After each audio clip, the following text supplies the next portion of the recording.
म्हणजे गुजरातच्या केवडिया इथं हा पुतळा साकारण्यात आलेला आहे आणि तिकडचं जर हवामान पाहिलं तर उष्ण आणि थोडंसं दमट असं जे ते हवामान आहे.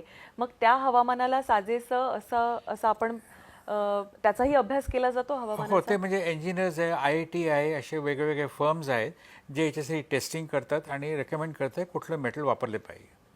नक्कीच. आता हवामानाचा विषय आलेलाच आहे आणि जसं आपण मालवणात म्हणजे देखील छत्रपती शिवाजी महाराजांचा पुतळा साकारलेला आहे. तर आत्ता हा जो पुतळा साकारलेला आहे आपण ह्याचं काय वैशिष्ट्य किंवा आपल्याला हे साकारताना जाणवलं की इथं आपण कुठल्या गोष्टींवर अधिक भर दिला कारण इथं खारी हवा अधिक आहे. हो, हो.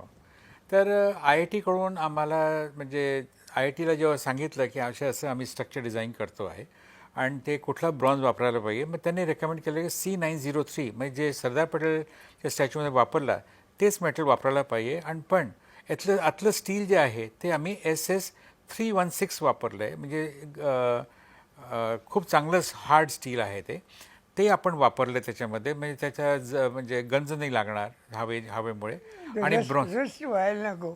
हां, तर पण खारी हवा जी असते अशा हवेमध्ये एखादी कलाकृती एखादी आकृती जर तग धरून दशकांहून दशक जर आपल्याला ठेवायची असेल तर त्यासाठी म्हणून आपण कशा पद्धतीचे अधिक उपाययोजना करतो. म्हणजे जसं मी म्हटलं की केवडियाचं जे वातावरण आहे ते उष्ण आणि दमट आहे. इथं खारी हवा आहे, पाऊस अधिक आहे. हो हो. तर म्हणून तर 316 सगळ्यात चांगलं स्टील आहे.